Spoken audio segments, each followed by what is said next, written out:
Jonah Oloro. Once you are sleeping anyhow, people just call you that. Hi, greetings everyone. Trust you are doing great. Today I'd like to share a story about a man whose name is Jonah. Yes, the same Jonah of the Bible. If at all nothing comes to mind when I mention the name Jonah, I know there's a striking conviction that comes upon everyone who is conversant with Bible story, and that's the fact that Jonah is going to be a sleeper. In fact, in my language, they'll just say Jonah Oloro. Once you are sleeping anyhow, people just call you that. But today I'll be sharing a quite different thing about Jonah. It's not just about him being a sleeper, but as someone that we all have tendencies to become at one point or the other in our life. What do I mean by this? Come with me. So some days back I was to travel to a quite far place, and then we're trying to explore options that will make the journey not so tiring and at least convenient.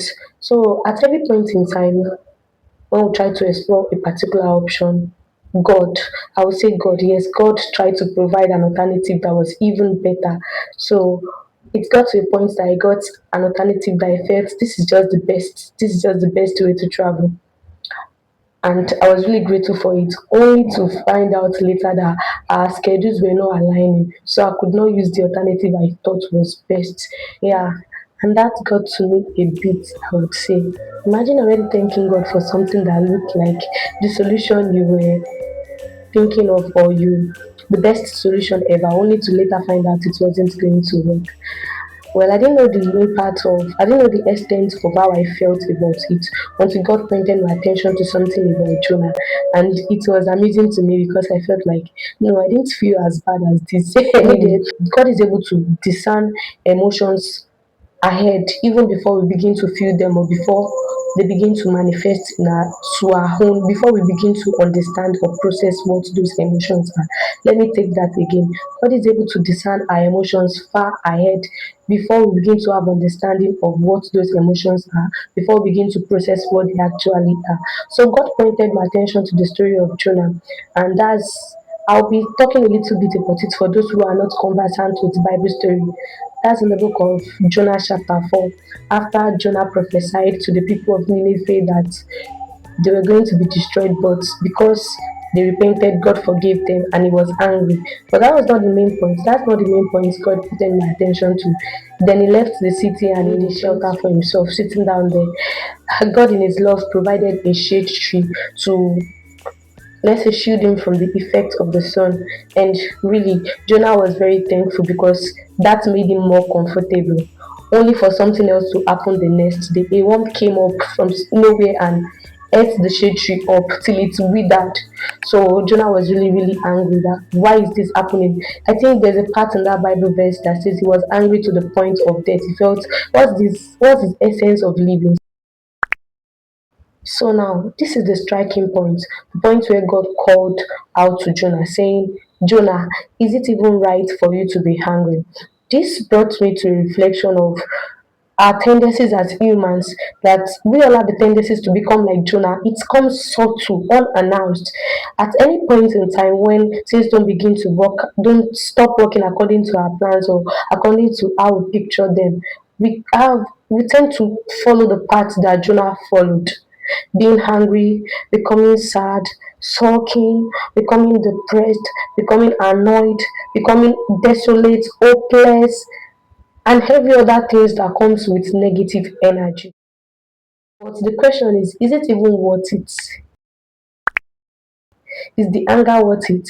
Is it worth it to throw in the towel because everything is not working fine?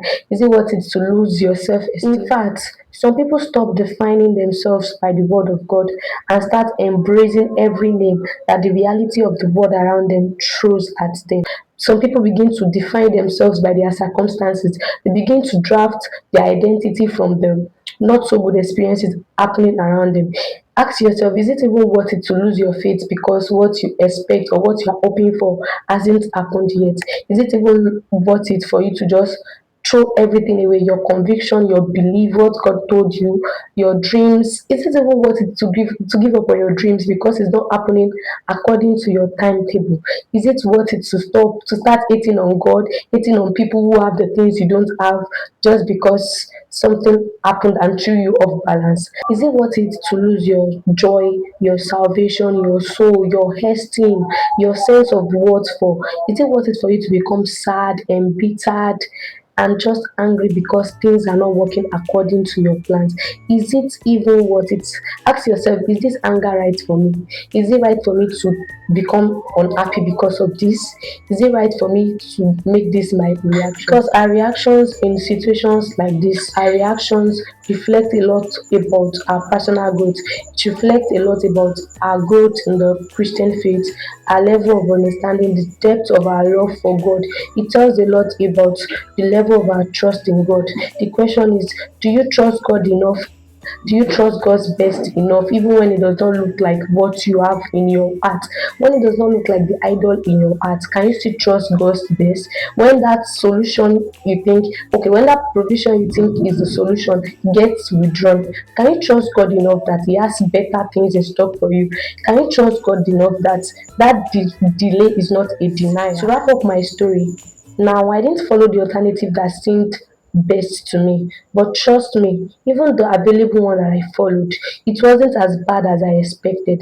Of course, it was tiring, but the presence of Jesus with me makes a huge difference in the journey, and that is goal. That is the goal. Anywhere with Jesus is the safe place. So before you let yourself get overwhelmed with the trials and challenges of life, before you lose yourself in that present predicament, pause, breathe, and ask yourself the same question God asked Jonah. Is it even right for you to be angry? Jonah, is it even right for you to be angry?